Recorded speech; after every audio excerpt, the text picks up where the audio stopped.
There was a man who spent 10 years fixing the exact problem he was fired for discovering. Every defective engine that rolled into his shop carried his fingerprints. Not because he built them broken, but because he built them first. Vanguard Motors took his design, buried his warnings, destroyed his career, and then quietly paid him to clean up the mess they refused to admit existed. For a decade, Ethan Caldwell said nothing. He just kept every record, every part number, every invoice. And when the whole thing finally collapsed, when people started dying, they came back to the one man they thought they'd erased.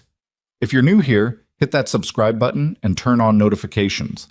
We release stories like this every week, and you don't want to miss what's coming. Drop a like if you're already hooked, and tell me in the comments what city or country you're watching from. I want to see exactly how far this story travels. The sign above the bay door had been repainted twice in 12 years, but it still read the same. Caldwell Auto. Honest work. Fair price. The letters were slightly uneven on the second A, because Ethan had done it himself on a Tuesday afternoon when he probably should have been doing something else, and he'd never bothered to fix it. That small imperfection bothered some people. Ethan didn't mind it at all. Donar, Ohio was the kind of town that didn't appear on most maps unless you were already looking for it. Population just under 4,000. One grocery store, 2 diners, a hardware store that closed early on Fridays, and the kind of main street that looked like it had been quietly losing the argument against time for about 30 years. People stayed because they had roots there, or because leaving felt harder than it used to. Ethan stayed because he chose to, which was a different thing entirely. He'd bought the shop 11 years ago with money he'd saved and a small loan from a credit union in Columbus that he'd paid off in 7 years instead of 10. The building was a converted 2-bay garage with a small office in the back and a storage room that most people assumed was full of old parts and obsolete equipment. It was full of those things. It was also full of something else. On the morning that mattered, the morning everything started moving again, Ethan was underneath a 2019 Chevy Silverado listening to the owner describe a noise he couldn't quite name. It's like a knock, but not all the time. The man, whose name was Carl Bissett, crouched down and spoke toward Ethan's boots. More like a thud, when I accelerate from a stop. How long's it been doing it? Ethan's voice came from somewhere beneath the chassis. Maybe 3 weeks. You mention it to anyone else? Took it to the dealer in Kettering. They said they couldn't find anything wrong with it. Ethan slid out from under the truck on a creeper, sat up, and looked at Carl without any particular expression on his face. He was 44 years old, medium height, the kind of lean that came from actual physical work rather than effort at a gym. His hands were the thing people noticed first. They were a working man's hands, knuckled and stained in the permanent way that no amount of scrubbing quite fixed. When's the last time you had the transmission fluid changed? Carl blinked. Is that a thing people do? It is, Ethan said. Get me the keys. I want to drive it around the block. He drove it. He heard the thud. He knew what it was before he got back to the shop, but he drove it twice more just to be sure before he said anything, because that was how he operated. He didn't guess out loud. He confirmed first. Torque converter, he told Carl when he came back. Fluid's been neglected long enough that there's probably some damage to the internal clutch. I can look at it, but there's a chance you're looking at a replacement. Carl winced. How much? Let me open it up first. I'll call you before I touch anything that costs real money. That was the other thing about Ethan Caldwell. He didn't commit to a number until he had a reason to, and he never did work he hadn't been authorized to do. It was a small distinction that a lot of shops ignored. He didn't. He was back under the truck when his phone buzzed on the workbench. He let it buzz. It buzzed again. Then again, which was unusual enough that he rolled out and looked at it. The number wasn't one he recognized, but the area code was Columbus. He answered it with grease on his fingers and the specific mild irritation of a man who'd been interrupted mid-diagnosis. Caldwell. There was a pause on the other end, long enough that he almost hung up. Mr. Caldwell. The voice was a woman's. Controlled, professional, but with something underneath it. A tension that people put in their voice when they were trying not to sound as worried as they actually were. My name is Victoria Vanguard. I'm the CEO of Vanguard Motors. I'd like to meet with you. Ethan didn't say anything for a moment. How'd you get this number? He said. We have a contractor relationship on file. Your shop has received units from our logistics division for the last— I know what the arrangement is, he said. I've been part of it for 10 years. I'm asking how you personally got my personal cell number. Another pause. Shorter this time. Our legal team compiled a full contact list for everyone involved in our service network. Mr. Caldwell, I want to be straightforward with you. Then be straightforward, he said. What do you want? I want to talk about the recall.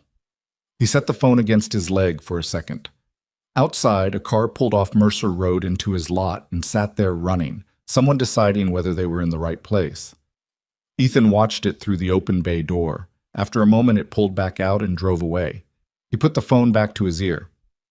I don't think a phone conversation is a good idea, he said. If you want to talk, come here. To Dunar? To Dunar. He paused. Bring a lawyer if you want. I don't care. But I'm not going to Columbus, and I'm not going to a hotel conference room, and I'm not going to any place that has your company's name on the building. You want to talk? You come to my shop. He could tell from the silence that this was not what she'd expected. He waited while she processed it. All right, she said finally. When? I'm free Thursday afternoon, after 2. I'll be there. He hung up and went back under the truck. The recall had been public knowledge for 6 weeks by then. It was the kind of story that started on automotive industry blogs and trade publications and then worked its way up to the national news once the numbers got large enough to be genuinely alarming. Nearly 300,000 vehicles. The Vanguard 5X 7-engine platform fitted in 3 different model lines across 2 years of production. The failure mode was specific and ugly. Under certain load conditions, an internal oil pressure fault could cause the engine to drop power suddenly and without warning. On a highway, that meant vehicles that suddenly decelerated from 70 miles an hour to 40 in a matter of seconds. There had been 31 accidents attributed to the failure. 4 fatalities. 4 people. Ethan had read that number on a Tuesday morning in March, sitting in the small office behind his shop with a cup of coffee that had gone cold, and he'd sat with it for a long time before he went back to work. He had known about the pressure fault. He had known about it before the VX7 was in production, before it was in development, technically. He had known about it because he was the one who found it. Ethan Caldwell had gone to work for Vanguard Motors in 2001, fresh out of an engineering program at Ohio State that he'd paid for himself through a combination of academic scholarships, part-time work, and the kind of careful, grinding financial management that left no room for mistakes. He wasn't the flashiest graduate in his class. He wasn't the one the recruiters chased, but he had a specific quality that certain good engineers have, and most people in the industry don't fully appreciate until it's too late. He could hold an entire system in his head simultaneously. Not just the part in front of him, the whole thing. Every interaction, every dependency, every point of stress. He was assigned to the powertrain division, and within 3 years he was leading a team developing what would eventually become the VX series engine architecture. It was ambitious work. Vanguard was trying to thread a specific needle. They needed an engine that was lighter, more fuel efficient, and more powerful than what their competitors were producing.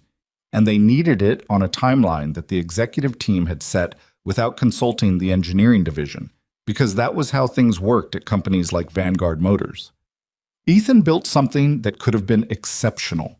He was proud of it in the quiet, cautious way he was proud of anything. Not loudly, not in a way he broadcast, but genuinely. He thought the architecture was sound. He thought the engineering was right. And then he found the fault. It wasn't obvious. Nothing that subtle ever is. It was buried in the interaction between the oil pressure management system and the load sensing software. A scenario where a specific combination of engine load, oil temperature, and software response time could create a cascading failure in the pressure circuit. The window was narrow. The conditions had to align just right.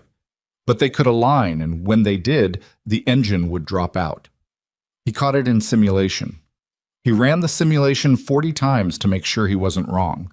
He wrote it up in a formal report, 18 pages, detailed, specific, with the exact parameters of the failure condition and 3 proposed design modifications that would eliminate the risk. He submitted it up the chain on a Thursday morning in late 2007. By the following Wednesday, he'd been called into a meeting. The meeting was not what he expected. He'd expected engineering review. He'd expected to walk through the technical findings with the division leads and talk through the proposed fixes and their timeline and cost implications. He'd sat through dozens of meetings like that. He knew how they went. This one had 3 people from legal and the division VP, a man named Gerald Stokes, who wore expensive shoes and had a way of looking at people like he was doing them a favor by being in the same room. "We've reviewed your report," Stokes said. "Okay," Ethan said. "What do you think?" "We think it's a worst-case scenario analysis that doesn't account for real-world operating conditions." Ethan looked at him. "It accounts for operating conditions that occur on American highways every day. Our testing didn't replicate the failure." "Your testing parameters were different from mine. I can walk you through." "Ethan," Stokes put both hands flat on the table, "we are 8 months from a production deadline. The VX7 represents 4 years of development and a significant capital investment. What you're describing would require a redesign that would push the launch by at least a year. What I'm describing is a safety issue." The legal team exchanged a look. Ethan noticed it and filed it away. "We appreciate you flagging your concerns," one of the lawyers said. Her name was Patricia, and she said it in the flat, practiced way that lawyers use when they're managing a conversation rather than participating in one. "The division will continue to review." "I want that in writing," Ethan said. Stokes looked at him. "Excuse me? I want documentation that I submitted this report, that it was reviewed, and that the division is taking it under consideration. I want that in writing before I leave this building today." Nobody said anything for a moment. "That's an unusual request," Patricia said. "I'll wait," Ethan said. He waited 40 minutes in a conference room while they figured out how to handle it. What they produced was a document that acknowledged receipt of his report and stated in carefully neutral language that the engineering division had reviewed the findings. It said nothing about the proposed fixes or any timeline for action. It was precisely crafted to be technically accurate and completely non-committal. He took it, thanked them, and drove home. 3 months later, his role was restructured. The VX series architecture team was folded into a different division. His new assignment was to a department working on a project that hadn't existed 3 months earlier, and he suspected had been created specifically to give him somewhere to sit. His access to VX7 development was revoked. His original engineering documentation, the design files, the simulation data, the architecture specs, was reclassified under a division access code he no longer held. They didn't fire him immediately. They just made the work smaller and smaller until it wasn't really work at all. And then 6 months after that, when he transferred to a different team twice looking for something real to do, they held a review meeting and told him they were eliminating his position as part of a departmental reorganization. He left the building with a cardboard box and 11 years of documentation that he'd copied to a personal hard drive every night for the last 3 months, because he had understood exactly where things were heading. He drove to Dunar, where his father had grown up and where he had a cousin he liked, and he bought a garage. The contract work with Vanguard had started 2 years after he opened the shop. It came through a logistics company called Tercel Distribution, a layered arrangement with enough distance between Ethan and Vanguard that most people wouldn't have connected them. But Ethan recognized the engine codes on the first batch of units that came through. VX series, early production, returned under warranty claims that had been routed outside the official service network. He could have refused. He thought about refusing. Instead, he took the work, did it well, invoiced Tercel Distribution at the agreed rate, and added every unit to a separate log he kept in a green ledger in the storage room. Make, model, VIN, engine code, failure mode, date received, repair performed, date returned. 10 years of that ledger. 3 of them, eventually. He told himself it was practical, it was good money, and the work was real, and he was good at it. He told himself that as long as he documented everything, he wasn't complicit in anything. He wasn't sure. Sitting in his office in March reading about 4 people who hadn't made it, whether he'd told himself the truth. Thursday came in slow and overcast, the sky the color of old concrete, the air still carrying the particular cold that Ohio keeps until April refuses to give it back. Ethan was in the middle of a brake job on a 2017 Honda CR-V when the black Cadillac SUV pulled into his lot at 2:15. Two men got out first, large, efficient, in the way that private security is when they've been doing it long enough to stop looking obvious about it. Then a woman. Victoria Vanguard was 51, with the kind of posture that comes from either good breeding or deliberate effort, and dark hair going gray at the temples in a way she apparently hadn't tried to stop.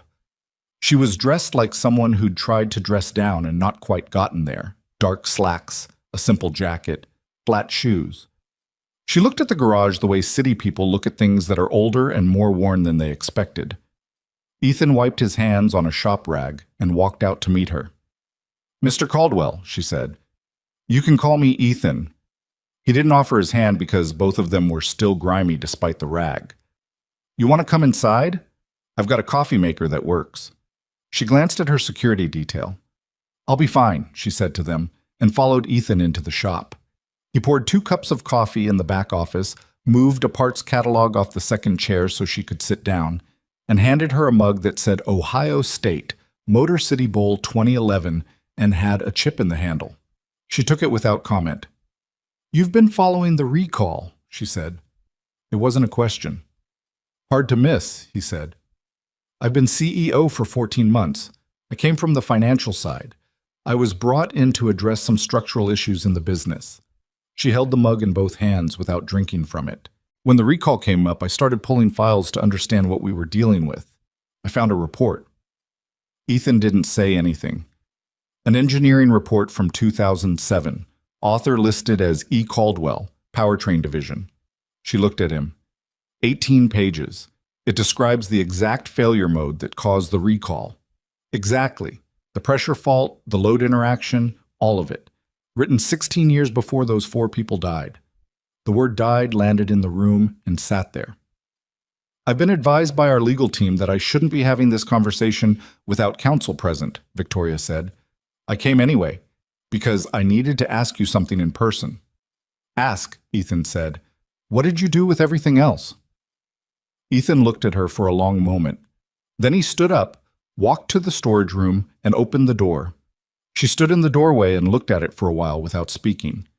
3 filing cabinets, 2 large plastic storage bins, a shelf of green ledgers lined up in order, 12 years of hard drives, labeled by year, in a fireproof box on the bottom shelf. "I documented everything," Ethan said. "Every unit that came through this shop, every engine code, every failure mode, every repair, every date, every communication with Tercel Distribution." He paused. "I have the original report. I have the receipt document from the 2007 meeting. I have records of my access being revoked and my position being eliminated." He paused again. "I have some other things too." Victoria turned to look at him. Her face had changed. Not dramatically, but enough. The professional composure was still there, but something underneath it had shifted. "Why did you keep all of it?" she asked. He considered the question. It was a fair one. "Because I built that engine," he said, "and then I found out what was wrong with it, and I told the people who needed to know, and they took the engine and left the problem in it and gave my name away to someone else." He looked at the storage room. "I kept everything because I figured someday somebody was going to need to know what actually happened." He looked back at her. "I just didn't figure it'd take this long." Outside, the wind picked up and something metal rattled against the bay door. A chain Ethan kept meaning to rehang that swung loose in weather. He'd been meaning to fix it for about 3 years. Victoria set her coffee mug down on a workbench. "I want to see all of it," she said. "I know," Ethan said. "I figured you would." They started with the green ledgers. Ethan pulled the first one off the shelf and set it on the workbench between them, and Victoria opened it the way people open things they're not entirely sure they want to see. The pages were dense with his handwriting. Not messy, but compressed, the way an engineer writes when he's trying to get a lot of information into a small space without losing precision. Each entry had a date, a VIN, an engine code, a failure description, a repair notation, and a column on the far right that Ethan had labeled simply Source, which in every single case read the same 2 letters, TD Tercel Distribution. "How many units total?" Victoria asked, not looking up from the page. 412 over 10 years, Ethan said. Give or take a few in the first year when I wasn't keeping as careful a record as I should have been. He paused. I went back and reconstructed what I could from invoices. The ledger reflects my best accounting of everything. She turned a few more pages. Her expression hadn't changed much, but something in how she held herself had a slight forward lean, the professional distance replaced by something more chic. These are all VX series? Mostly. Early production VX7, some VX6 late builds. A handful of the VX8 units from the first year before they corrected the casting spec on the lower block. He reached past her and pointed to an entry from 2019. Those ones weren't the pressure fault, different issue, thermal stress fracturing, but related. Same fundamental architecture, same decision to push the design past where the testing had actually validated it. Victoria closed the ledger and looked at him. You knew about the VX8 issue too. I knew the architecture was carrying risks that hadn't been fully addressed. I didn't know the specifics on the VX8 until the unit started showing up. Did you report it? To who? He said it without heat, just flatly. I was gone by then. I was a mechanic in Dunar, Ohio. I had a contract with a logistics company that officially had nothing to do with Vanguard Motors. She picked up her coffee mug, remembered it had gone cold, and set it back down. You could have gone to NHTSA. Yes, Ethan said, but you didn't. No. She waited. He turned and leaned against the workbench with his arms crossed, and he took a breath. This was the part he'd thought about more than anything else in the last 6 weeks, and he still didn't have a clean answer. I told myself I was gathering evidence, that what I had wasn't enough yet, that I needed more documentation, more proof of the pattern, before I took it somewhere it would actually matter. He stopped. That was true. It was also convenient. Victoria didn't say anything. The money was good, Ethan said. Not exceptional, but steady. And the work was real, and I was good at it. And I think somewhere in the back of my head I knew that if I went to the regulators, all of this went away and I'd have to fight a company worth $12 billion with a box of papers and a hard drive. He looked at the storage room. That's the honest version. The 4 people, she said. Yeah. His voice was quiet. The 4 people. The chain outside hit the bay door again. Neither of them looked toward the sound.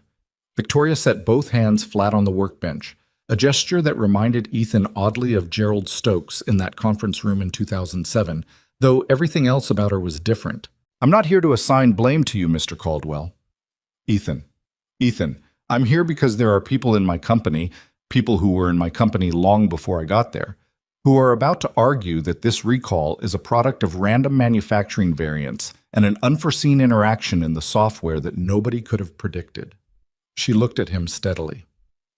I have one engineering report from 2007 that proves that's a lie. But one report from a man they fired 16 years ago isn't going to be enough. They'll say you had an axe to grind. They'll say the report was speculative. They'll attack the methodology. The methodology was sound, Ethan said. I know, but I need more than sound methodology. I need to show a pattern of deliberate concealment. She nodded toward the storage room. You said there were other things. Ethan was quiet for a moment. Then he walked back into the storage room and opened the bottom drawer of the third filing cabinet, the one that was slightly harder to open than the others because the runner had bent at some point and never been replaced. He pulled out a manila folder and brought it back to the workbench. Inside the folder were photocopies. 8 pages, slightly degraded from multiple generations of copying. Ethan had made the first copy in 2008 from an original document he had no business having, obtained through a channel he'd kept deliberately vague in his own records. The original had been an internal memo from Richard Vail, who at that time held the title of Senior Vice President of Product Development and Risk Management, a title that Ethan had always thought said everything you needed to know about how Vanguard thought about risk. Richard Vail, Victoria said, reading the name at the top of the first page. He's been retired 4 years, lives in Scottsdale. Ethan watched her read. He was the one who ran the 2007 meeting, not Stokes. Stokes was the face in the room. Vail was the one making the call. The memo was addressed to 3 names in the engineering division and 1 in logistics. The subject line read VX7, Warranty Return Protocol, External Service Network. The language was careful, corporate documents from that era usually were, but the substance was clear enough if you knew what you were reading. Vail was establishing the channel through which defective VX7 units would be routed to outside shops rather than processed through the official warranty system. The memo described it as a supplemental service validation program, but it laid out specific criteria for which failures qualified, and those criteria mapped precisely to the failure mode from Ethan's 2007 report. "He knew," Victoria said. She said it quietly, more to herself than to him. "He knew in 2007, Ethan said. "This memo is from 2009. 2 years after I flagged it, they'd already set up a system to manage the failures quietly. Not fix them. Manage them." "Where did you get this?" "Someone sent it to me. Anonymous, through a P.O. box I had at the time. No return address, no cover letter, just the memo in an envelope." He paused. "I have ideas about who it was, but nothing I could prove, and whoever it was clearly didn't want to be connected to it." Victoria looked at the pages for a long moment. "This is significant," she said. "If this is authenticated, it'll authenticate. The letterhead, the format, the internal memo numbering, it matches what I saw in internal documents during my time there. And 3 of the 4 names on the distribution list are still Vanguard employees. One of them might have kept a copy." She straightened up and looked at him with an expression he couldn't entirely read. Not quite surprise. Something closer to the specific discomfort of someone who'd walked into a room expecting one problem and found a much larger one. "Why are you helping me?" she asked.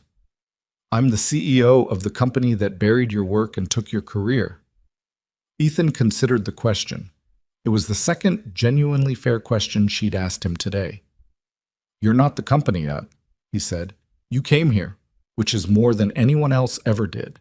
And I've been sitting on all of this for 10 years because I didn't know what to do with it, and 4 people are dead." He picked up the folder and handed it to her. "Those aren't complicated reasons. They're just the true ones." She took the folder. She stayed for 2.5 hours. By the time she left, the gray afternoon had gone to early dark, and Ethan's stomach reminded him that he'd skipped lunch. He locked up the shop, walked the 2 blocks to the diner on Clement Street, and ordered a burger and black coffee, and sat by the window watching the street while he ate. He thought about a woman named Sandra Purcell, whose name he'd seen in a news article about the recall. She'd been driving her daughter to a soccer tournament in October when her Vanguard Meridian dropped power on Route 30 at 68 miles an hour, and the car behind her hit her at full speed.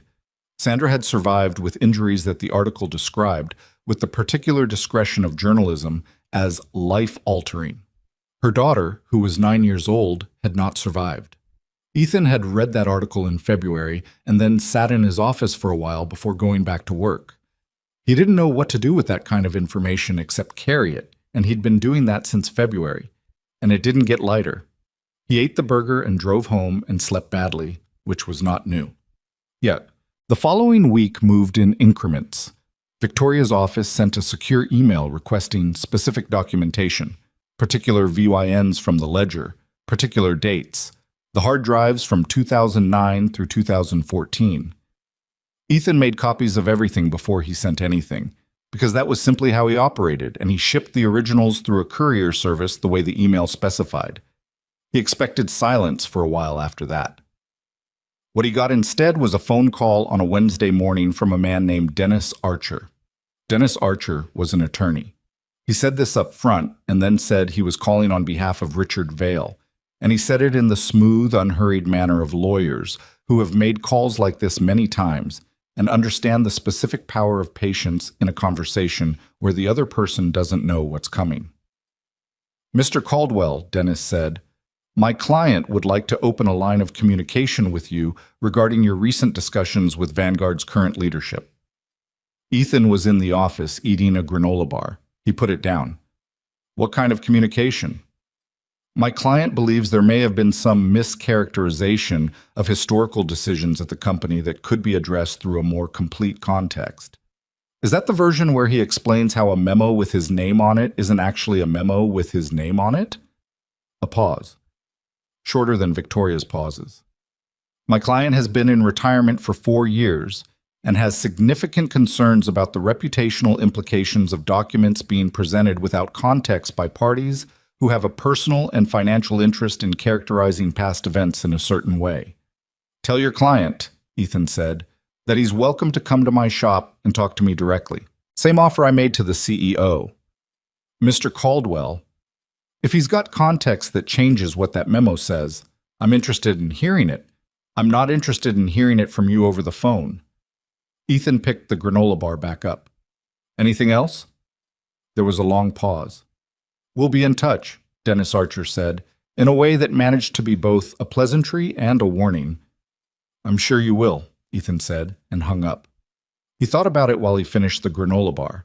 Then he went and pulled the folder with the Vail memo out of the filing cabinet and made 2 additional copies, putting one in a sealed envelope that he addressed to a lawyer in Columbus he'd spoken to briefly in March and never followed up with. He dropped it in the mail on his way to pick up a part. Small precautions. He'd learned the value of those. The pressure changed in April. It started the way these things usually do, not with a direct attack, but with a kind of ambient static that slowly becomes signal. A piece appeared in an automotive trade publication, the kind of article that's careful with its language but clear in its aim, suggesting that the engineering behind the recall might have been compromised by cost-cutting decisions driven by outside consultants rather than internal leadership failures. The piece quoted 2 anonymous sources described as former Vanguard executives.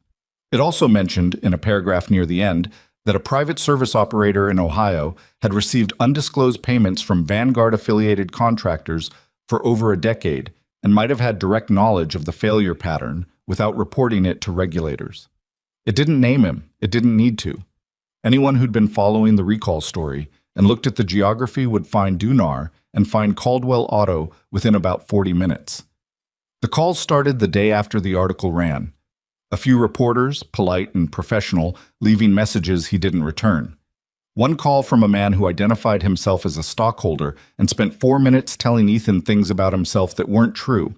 2 calls from numbers that rang once and disconnected. He went about his work. Carl Bissett's truck got its torque converter replaced.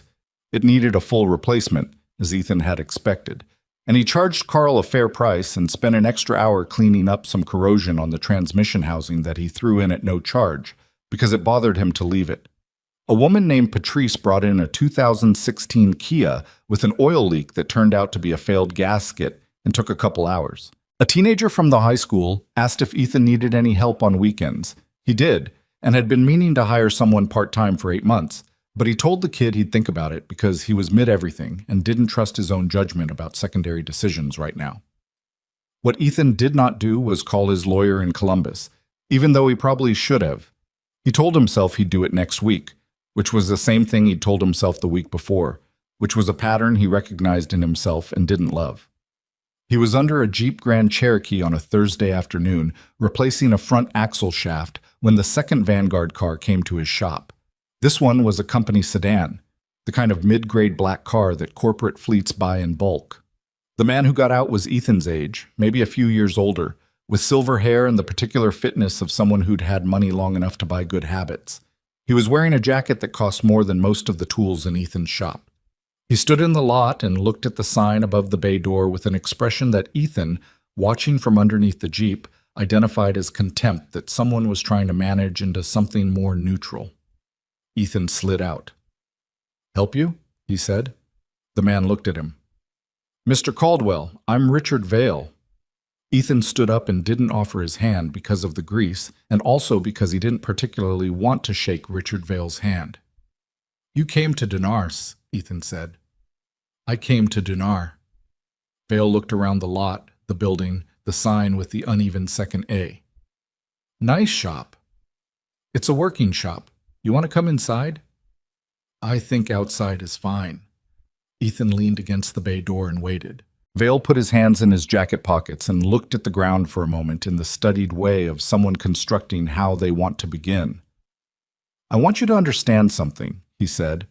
What happened in 2007 was not simple. The decisions that were made involved considerations that you, at your level at the time, weren't fully in a position to understand. My level, Ethan said. The business realities. Vale looked up. There were 4,000 jobs tied to the VX7 launch timeline. There were dealer commitments, supplier contracts, a launch event that had been announced publicly. The failure scenario in your report required a specific combination of conditions that our testing suggested was extremely unlikely in normal operation. It wasn't unlikely enough, Ethan said. 4 people are dead. Vale's jaw tightened slightly. That is a tragedy. That is genuinely a tragedy, and I don't dismiss it. What do you want, Mr. Vale? I want you to understand that the memo you appear to have, the routing memo, is being taken out of context by people who have interests in seeing certain narratives stick. He was watching Ethan carefully. What that memo represents is a responsible attempt to manage known warranty issues through a specialized service network. It was not concealment, it was quality management. Quality management, Ethan said. The language in that document, without the operational context, the language in that document tells an outside mechanic to accept defective VX7 units and repair them and return them to the field and log nothing under the Vanguard service system. Ethan said it evenly, without raising his voice. That's what it says. Operational context doesn't change what it says. Vale was quiet for a moment. Something behind his eyes shifted. There are ways this can go, he said. For everyone. The investigation is still in early stages. There are decisions being made right now about the scope of what gets examined and what gets resolved through existing legal channels. He paused. You have a business here. You receive payments over 10 years from a contractor arrangement. Depending on how things are framed, a person in your position could find themselves characterized as a participant rather than a witness. Ethan looked at him for a long moment. Are you threatening me? He said. I'm giving you context, Vale said. The same context I mentioned. Because it sounds like you're telling me that if I cooperate with the investigation, you'll find a way to make me look like I was part of the cover-up. I'm telling you that these situations are complex, and I documented everything, Ethan said. Every unit, every date, every communication. I documented it because I knew that someday someone was going to try to tell a version of this story where I was the problem instead of you. He straightened up from the bay door. So go ahead and frame it however you want. I've got 12 years of paperwork that tells a different story. Vale stared at him. The contempt was less managed now. Think carefully, Vale said. I've been thinking carefully for 16 years, Ethan said. You should go. Vale stood there for another moment, and Ethan had the feeling he was deciding something, running through versions of how this could continue. Then he turned and walked back to the company sedan and got in and drove out of the lot without another word. Ethan watched the car until it turned onto Mercer Road and disappeared. Then he went inside and called the lawyer in Columbus. The phone rang 3 times. Collins and Hartley, a woman answered. This is Ethan Caldwell, he said. I sent Daniel Collins a letter. I need to talk to him today if possible. He got put on hold for almost 4 minutes. Mr. Caldwell, a man's voice came on. I've been waiting to hear from you. I know, Ethan said. I should have called sooner. You should have called sooner, Daniel Collins agreed without being unkind about it. Tell me what's happening. Ethan sat down in his office chair, and it creaked the way it always did, the way he'd been meaning to fix for about 2 years. He looked out at the bay where the Jeep Grand Cherokee was still up on stands with one front axle removed, waiting for him. A man named Richard Vale just came to my shop, Ethan said. And he told me, without quite saying it, that he's going to try to make me look like a co-conspirator if I keep cooperating with the investigation. Okay, Collins said. Calm, professional. Like this was a Tuesday, which it was. I have documentation of everything, Ethan said. Everything I just described and more. I know, I read the letter. A pause. Here's what I need you to do. From this point forward, you don't talk to anyone from Vanguard, anyone from Vale's camp, or any journalist without calling me first. Can you do that? Yes. Good. I'm going to need to see everything. Originals, copies, the ledgers, the hard drives, everything you have. I've already sent copies to Vanguard's current legal team, Ethan said. That's fine. I need my own set. When can you come to Columbus? Ethan looked at the Jeep. I've got a Cherokee I need to finish. Tomorrow then. Tomorrow afternoon, Ethan said. I'll be there by 2. He hung up and sat for a minute in the quiet of the office. The fluorescent light above him had been flickering for about 6 weeks. A ballast issue, easy fix, something he kept not getting to. It buzzed faintly in the silence. He thought about Richard Vale standing in his lot, expensive jacket, managed expression, the specific confidence of a man who had spent his career making problems disappear and assumed this one would behave the same way. He thought about the green ledgers on the shelf and the hard drives in the fireproof box and 18 pages of engineering report that had been buried for 16 years. Then he got up, went back to the bay, and finished the axle. Daniel Collins worked out of a building on North High Street in Columbus that had the faded look of a firm that had been there long enough to stop caring about first impressions. 3rd floor, no elevator, a waiting room with chairs that didn't match, and a receptionist named Gloria, who had clearly heard everything and was impressed by none of it. Ethan sat there for 12 minutes with a cardboard box on his lap before Collins came out to get him. Collins was mid-50s, heavy-set, with reading glasses pushed up on his forehead and the kind of permanently rumpled quality that suggested he'd been in court recently or was about to be. His handshake was quick and businesslike. He looked at the box and then at Ethan and said, "Is that everything?" "No," Ethan said. "This is a representative sample. The rest is in my storage room. I wasn't going to put 12 years of documentation in a car without knowing who I was dealing with." Collins looked at him for a second. "Fair enough. Come on back." The office was cluttered in the functional way of someone who knew where everything was, even if no one else could figure it out. Collins cleared a chair of 3 manila folders and waved Ethan into it and sat down across from him and opened the box. He went through it slowly. He didn't make notes right away. He just read the way a doctor reads a chart, looking for the shape of the problem before he got into the specifics. Ethan sat and waited, which he was reasonably good at. After about 20 minutes, Collins set down the Vale memo and took his glasses off his forehead and put them on properly and picked it back up and read it again. "This is the original copy?" he said. "Third-generation photocopy of the original. I've never had the original." "How confident are you in its authenticity?" "The formatting matches internal documents from that period that I handled directly. The memo numbering system is consistent with the convention they used in product development. 3 of the 4 names on the distribution list are still Vanguard employees. And Richard Vale just drove to Dunar and threatened me 2 days ago, which is not the behavior of someone who's relaxed about the document's existence." Collins set the memo down. "What exactly did he say?" Ethan told him. He was precise about it. He'd been replaying the conversation since it happened, and he had a good memory for the specific language people used when they were being carefully indirect.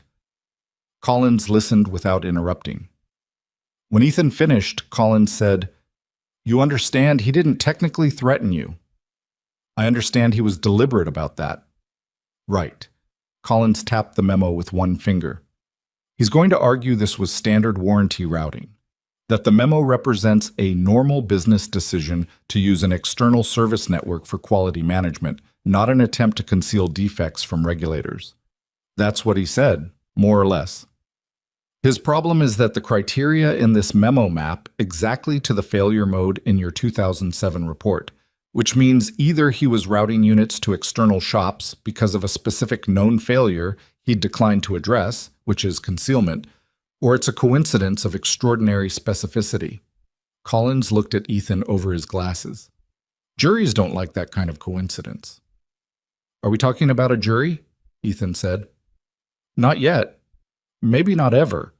Cases like this usually settle before they get anywhere near a courtroom. But the threat of a jury is what moves these things."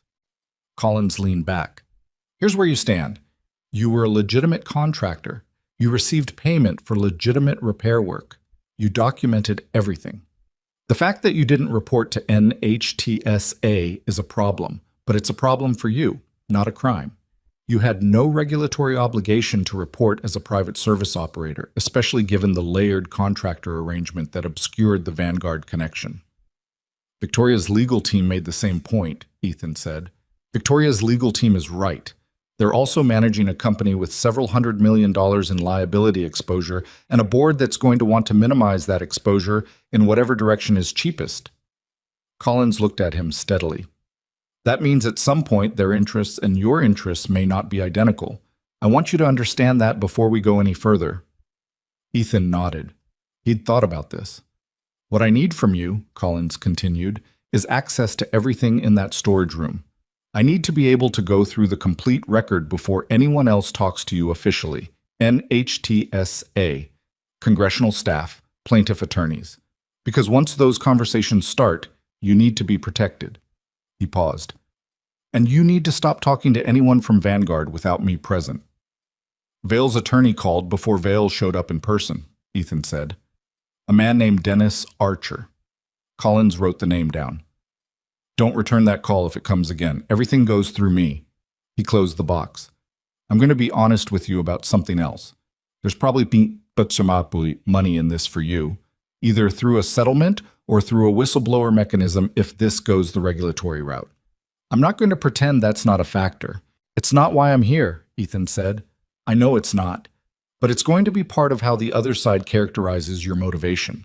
Vale's people are going to say you're doing this for financial gain. I want you prepared for that narrative. Let them say it, Ethan said. I spent 16 years keeping records that cost me nothing and gained me nothing. If that's the behavior of someone motivated by money, their theory of motivation needs some work. Collins almost smiled. Okay, can you be back here next Tuesday with everything from the storage room? I can be here Monday, Ethan said. He drove back to Dunar in the early evening, the highway gray and flat and lit orange by a setting sun that had waited all day to be interesting. He stopped at the grocery store on 36 and bought enough food for a week because he'd been forgetting to do that recently, and he drove the last 4 miles to his house thinking about things he couldn't do much about right now. The house was a 2-bedroom on Cartwright Street, bought 12 years ago for less than it would have cost to rent a decent apartment in Columbus. He'd fixed most of the things that needed fixing over the years, the plumbing, the wiring, a roof situation that had been urgent and expensive, but there were parts of the place he'd never gotten around to.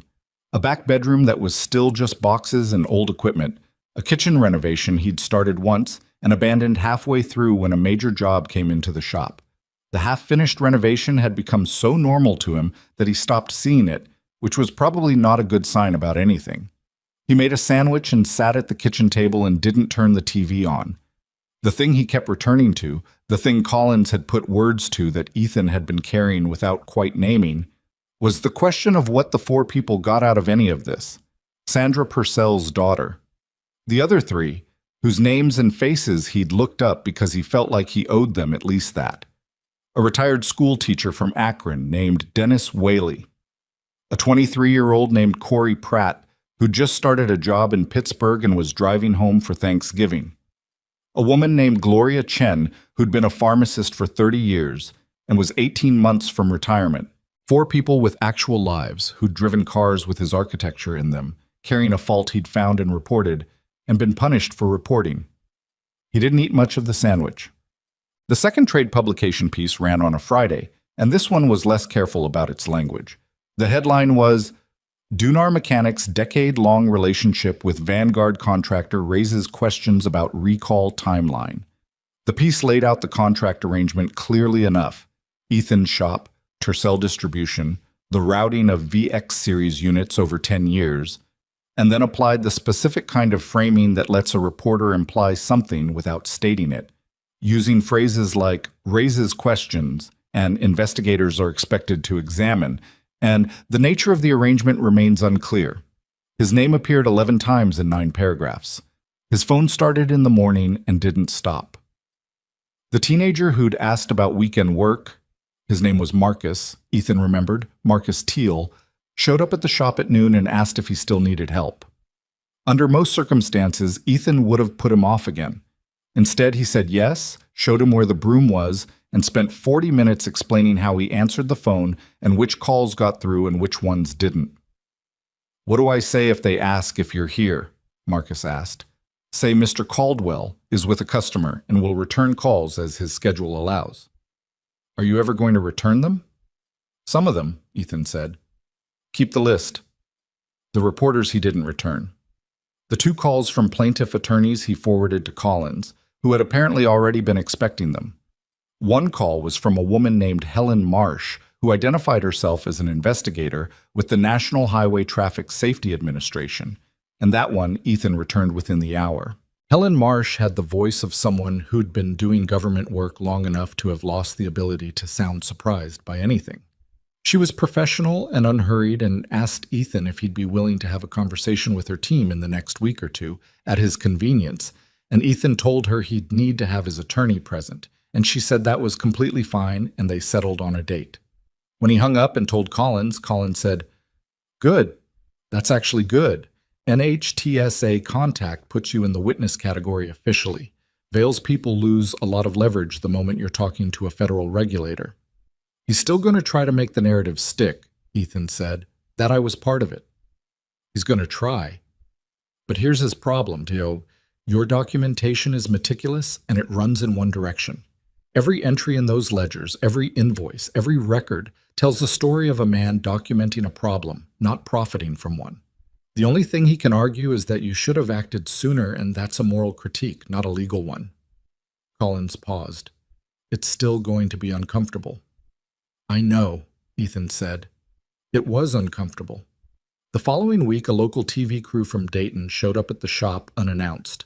Ethan came out of the bay, saw the camera, and said, "No comment," and went back inside and locked the front door for the first time in 11 years. Marcus watched the camera crew stand in the lot for 20 minutes before they gave up and left. "Does this happen a lot?" Marcus asked. "No," Ethan said. "First time." "Are you in trouble?" Ethan looked at the teenager, who was 17 and had a specific earnest quality that Ethan found he liked. "I'm not in trouble," he said. "Some people would like me to be in trouble. That's a different thing." Marcus seemed to think about this. "What did you do?" "I kept records," Ethan said. "For a long time. Now people are upset about what the records show." "Who's upset?" "People who thought the records didn't exist," Ethan said, and left it there. Tucked.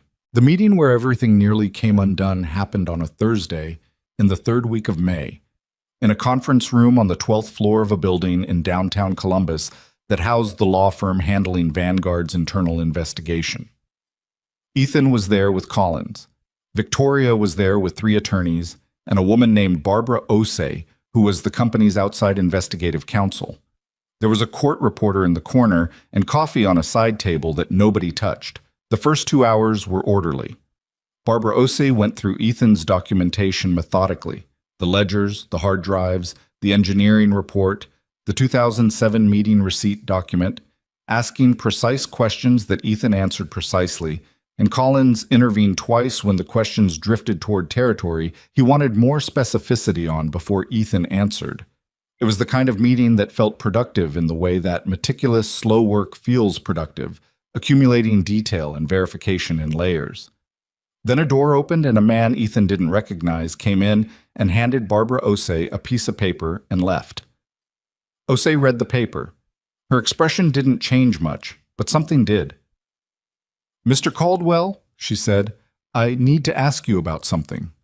She put the paper flat on the table.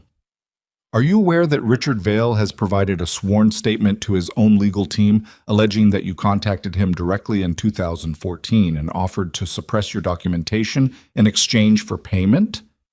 The room went quiet in a specific way. Ethan looked at the paper without touching it. Then he looked at Osei. "No," he said, "because it didn't happen." "He has a record of a phone call from a cell number registered to—" "I want to see the phone record," Collins said immediately. He was already sitting forward. "We've requested it from Mr. Vail's counsel. It should be—" "I want to see it before we go further," Collins said. "What number?" Osei looked at the paper. She read out a number. Ethan shook his head slowly. "That's not my number. That's never been my number. I've had the same cell number since 2009. He looked at Collins. "You have it." Collins checked his phone and read the number aloud. It didn't match. Someone called Richard Vale in 2014 from a number he's representing as mine, Ethan said. That's not the same thing as me calling him. Victoria, who had said almost nothing in 2 hours, spoke for the first time. Can the number be traced? Cell records from 2014 are available if the carrier complied with retention schedules, Collins said. I'm going to want a subpoena on that number's registration history. He was writing. Who made this allegation? When was the statement taken? The statement was filed this morning, Osei said. Collins set his pen down. He looked at Ethan, and Ethan could read the look. Not doubt, but calibration. The specific recalibration of someone adjusting their understanding of who they're up against. Vale waited, Collins said. He let us get 2 hours into this before his people filed the statement. He was watching to see what we had. And now he knows, Victoria said. And now he knows, Collins agreed.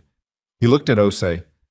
I want everything you have on the statement filed this morning. I want it today. And I want it understood that this meeting is suspended pending our review of that material. There was a brief, quiet negotiation between the attorneys in the room about procedure and timeline. Ethan sat through it. He was aware of a low hum of something in his chest that wasn't quite anger. It was older and more tired than anger. It was the specific feeling of watching someone take a cheap shot and knowing you have to respond to it anyway, on their timeline, in their terms, because that's how the game works even when the game is being played badly. The meeting adjourned. Collins and Ethan walked to the elevator in silence. In the lobby, Collins said quietly, How worried are you about that phone record? I'm not worried about it, Ethan said. I know I didn't make that call. Whatever that number is, it isn't mine, and it wasn't. Okay. Collins pushed the lobby door open. The afternoon outside was bright enough to make both of them squint. Then here's what matters. He's playing defense now, not offense. You don't fabricate evidence when you're winning. You fabricate evidence when you need to stop something you can't stop otherwise. He paused on the sidewalk. That means he's scared. That should make me feel better, Ethan said. Doesn't it? Not particularly, Ethan said. Scared people do unpredictable things. They stood on the sidewalk for a moment. Traffic moved on the street in the normal way of cities in the afternoon, entirely indifferent. I need you to think, Collins said, about whether there is anyone at all, who might have had access to your phone in 2014. A shop employee, a contractor, a family member. Anyone who could have used your number or spoofed it. Ethan thought. I didn't have employees in 2014. I did most of the work myself, brought in day labor for bigger jobs. No one had regular access. What about spoofing? Someone creating a call record that looks like it originated from your number. I don't know enough about how that works to say. I do, Collins said.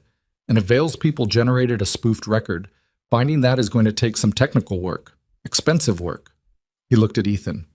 I want to be transparent. This just got more complicated than I initially assessed. I know, Ethan said. You okay? Ethan considered the question with the literal attention he gave most questions. I'm fine, he said.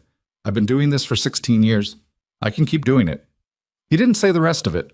That fine was a different thing from okay, and that okay was somewhere further down the road than he could see right now.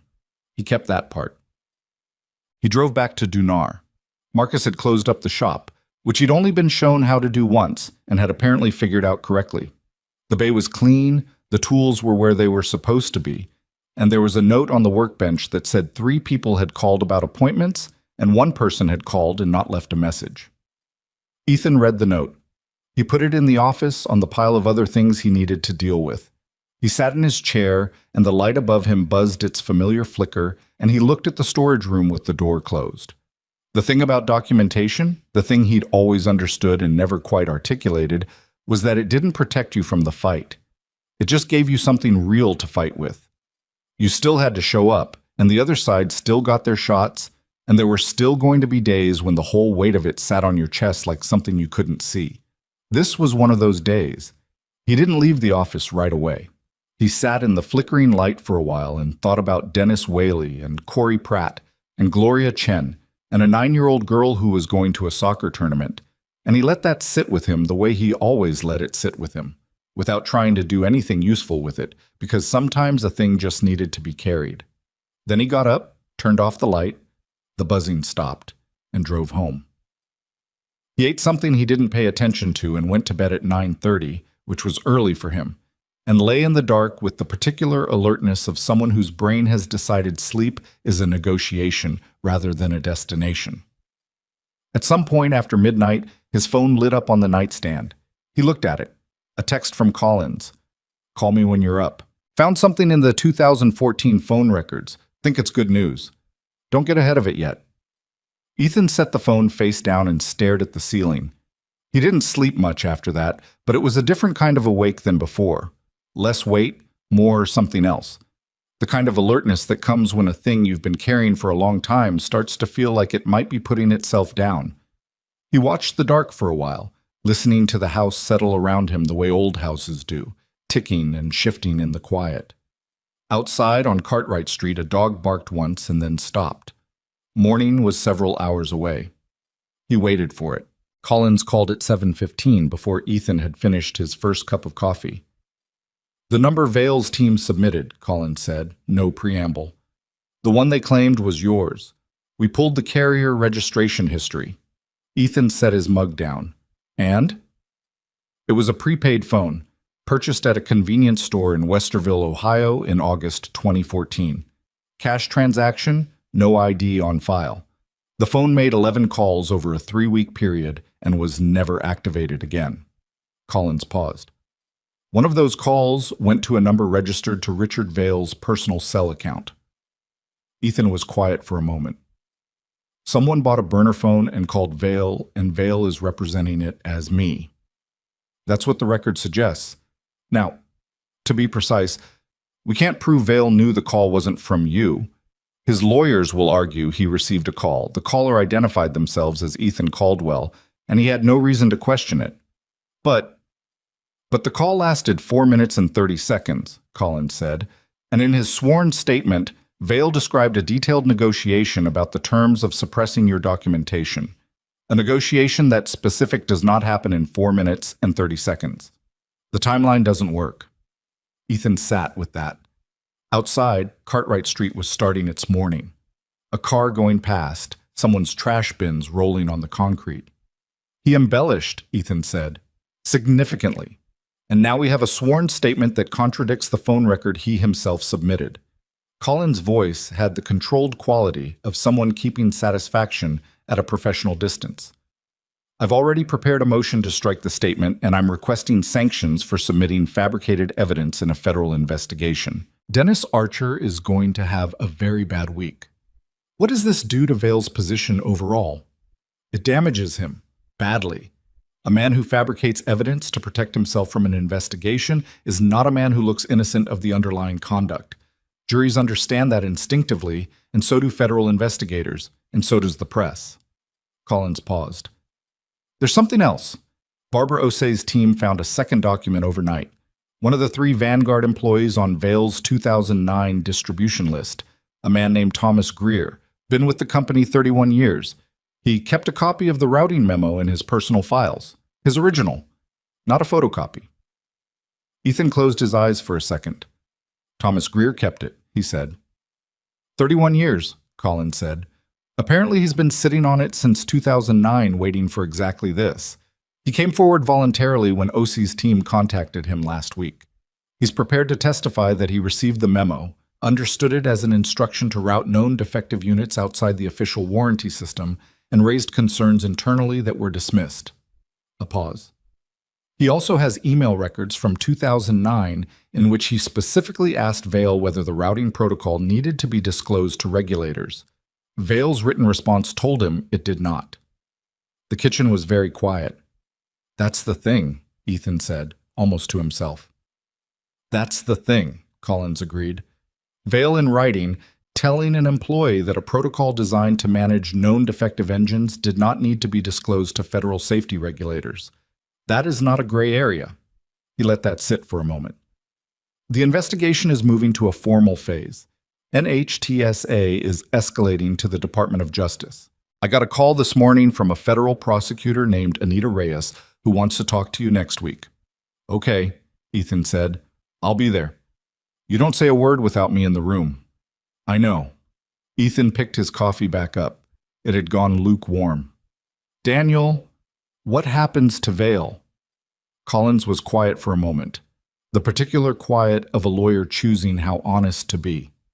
If the DOJ moves forward, and the Greer emails are as clean as they appear to be, he's looking at obstruction, potentially wire fraud, and whatever the prosecutors can build on the regulatory concealment side. These cases take time. Nothing happens fast. "I know that," Ethan said. "But it moves," Collins said. "It's moving now." Ethan drank the lukewarm coffee and thought about Thomas Greer, who he'd never met, a man who'd spent 31 years at a company and kept a single piece of paper in his personal files because something in him knew it mattered. That was its own kind of documentation, the quiet, private decision to hold on to a thing that might someday be needed. He understood that instinct completely. The federal hearing was set for the second week of June, in a building in Columbus that had the specific institutional weight of a place where things were decided and not argued about anymore. Not a courtroom, a formal investigative proceeding with NHTSA investigators, 2 federal prosecutors from Anita Reyes' office, and a congressional staff member from the Senate Commerce Committee who had flown in from Washington and looked slightly jet-lagged. Ethan arrived with Collins and a rolling cart with 4 archive boxes. He wore the same jacket he'd worn to every serious meeting in the last 6 years, a dark gray thing that fit well enough and didn't try too hard.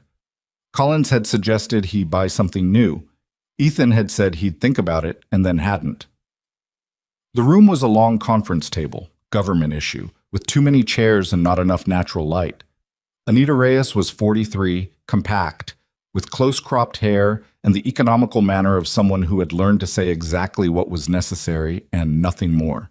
She greeted Ethan with a handshake and no warmth, which he respected. "Mr. Caldwell," she said, "we appreciate your cooperation." "I've been trying to cooperate for 16 years, Ethan said. "Nice to have a room to do it in." She almost smiled. "Not quite. We're going to go through your documentation chronologically. We'll start with the 2007 engineering report and move forward. I want you to walk us through each document in your own words. What it is, how it was created, what you understood it to show, and how you came to have it." "Understood," Ethan said. "This will probably take most of the day." "That's fine," Ethan said. I cleared my schedule. It took most of the day. Ethan had talked about this material in fragments, to Collins, to Victoria, to Barbara Osai. But he'd never laid it out in complete sequence before, beginning to end, in a room where people were writing everything down. There was something different about doing it that way. It had a weight and a shape it didn't have in pieces. He started with the architecture. He explained the VX7 engine design the way an engineer explains things, from the structure outward, tracing the logic of each decision and where that logic had been sound and where it had carried a hidden condition. He wasn't showing off. He was just precise, and precision in this context was its own kind of argument. The congressional staffer, a young man named Paul, who had the look of someone very recently out of law school, interrupted twice with questions that revealed he didn't quite understand the mechanics. Ethan answered both questions without condescension, walking back to the fundamental principle each time until the man nodded. Anita Reyes watched this without expression. Then he moved to the 2007 report. He walked through the failure mode, the parameters, the simulations. He described the meeting, the 3 lawyers, Gerald Stokes, the specific language they'd used, the document they'd produced to acknowledge receipt without committing to action. He put the receipt document on the table. "This was produced for you at the meeting?" Reyes said. "It was produced while I waited in a conference room for 40 minutes. I asked for written acknowledgement that I'd submitted the report. This was what they gave me." "And you kept it?" "I kept everything," Ethan said, "from that day forward." She picked it up and looked at it, set it down carefully in a way that suggested it was going into evidence. They broke for lunch at 12:30. Ethan ate a sandwich from a paper bag Collins had brought. Turkey, not his first choice, but food. And they sat in a side room and Collins reviewed his notes and said, "You're doing well. Stay at the same pace this afternoon." "I'm not performing," Ethan said. "I know. That's why it's working." The afternoon was harder. The afternoon was the Vale memo, The ledgers, the tercel distribution invoices, and the question Ethan knew was coming and had been thinking about how to answer since March. Anita Reyes asked it directly, which he respected. Mr. Caldwell, you were receiving units connected to a known safety defect from 2012 onward. That's your own documentation. You were repairing those units and returning them to service. You had reason to believe, based on the 2007 report and your own direct experience with the failure modes, that these vehicles represented a potential safety risk to the public. She looked at him steadily. Why didn't you contact NHTSA? Collins said. I'd like... No, Ethan said. It's okay. I'll answer it. Collins sat back. Ethan looked at Reyes. Because I told myself I was still gathering evidence, that I needed a more complete record before I brought it to anyone official. He paused. That was true, and it was also convenient. The money from the contract work was steady, and I didn't have other income that replaced it. And I understood clearly that the moment I contacted a federal agency, all of that stopped, and I was in a fight with a $12 billion company. He kept his eyes on her. I made a calculation that I told myself was strategic, and that was also partially self-interested. I know that. I've known that since February when I read about the 4 fatalities. He paused. I don't have a better answer than that. It's the honest one. The room was quiet. The congressional staffer was writing. The NHTSA investigator, a man who had not introduced himself by name and had asked no questions so far, was watching Ethan with the particular attentiveness of someone filing things away. Reyes made a small note. Thank you for being direct about that. It's all I've got, Ethan said. The proceeding concluded at 4:50. Ethan signed 3 sets of documentation releases and shook hands with Reyes and walked out of the building into a June afternoon that was warm in the specific way of Ohio in early summer, humid at the edges, the sky a pale washed-out blue. Collins walked beside him to the parking garage. For what it's worth, Collins said, that answer about why you didn't report, the honest version, that's better for you legally than a polished explanation would have been. I wasn't thinking about what was better for me, Ethan said. I know. That's also better for you. Collins looked at him. The Greer material goes to the grand jury next month. Reyes's office is moving fast on this, faster than I expected. I think they have more than they've shown us. What do you think they have? My guess? More Vanguard employees who've been sitting on things and are ready to talk now that the structure has started moving. Collins unlocked his car. These situations work that way. One person comes forward, it gets real, and then others decide the risk of staying quiet is higher than the risk of talking. Ethan thought about Thomas Greer again. 31 years. A single piece of paper. Does Vail know how bad it is? Ethan asked. His lawyers know. Whether he's let himself understand it yet is a different question. Collins opened his car door. I've seen people in his position hold on to the idea that it's going to turn around until about 48 hours before it doesn't. The psychology of it is, they've spent their careers making problems go away. They believe right up until the end that this one will go away too. Ethan nodded. He thought that was probably accurate. He drove back to Dunar and got to the shop at 6:30, which was after closing, and let himself in through the side door and stood in the bay for a minute in the half-light. The Jeep Cherokee had been picked up 2 weeks ago. There was a Subaru Outback in Bay 1 with a coolant leak he was midway through, and an older Ford F-150 in Bay 2 waiting for a wheel bearing. The shop smelled the way it always smelled, oil and metal, and the faint rubber scent of tires. And it was quiet in the way it was only quiet after hours, without Marcus's radio and the sound of the street coming through the open door. He checked the Subaru coolant reservoir level. He'd been monitoring a slow seep at the upper hose junction, and made a note in his work log and covered it back up. It occurred to him, standing there, that he'd been in 2 completely different worlds today. One of them was federal investigators and legal strategy, and 16 years of documentation being processed into the language of liability and regulatory violation. The other one was a coolant leak on a 2018 Subaru that a woman named Denise needed back by Friday because she drove it to her second job. Both of them were real. Both of them were his. He locked up and went home. Victoria called the following morning while he was eating breakfast. "I heard from Barbara Osei," she said, "about yesterday." "How much did she tell you?" "Enough. She said it went well." A pause.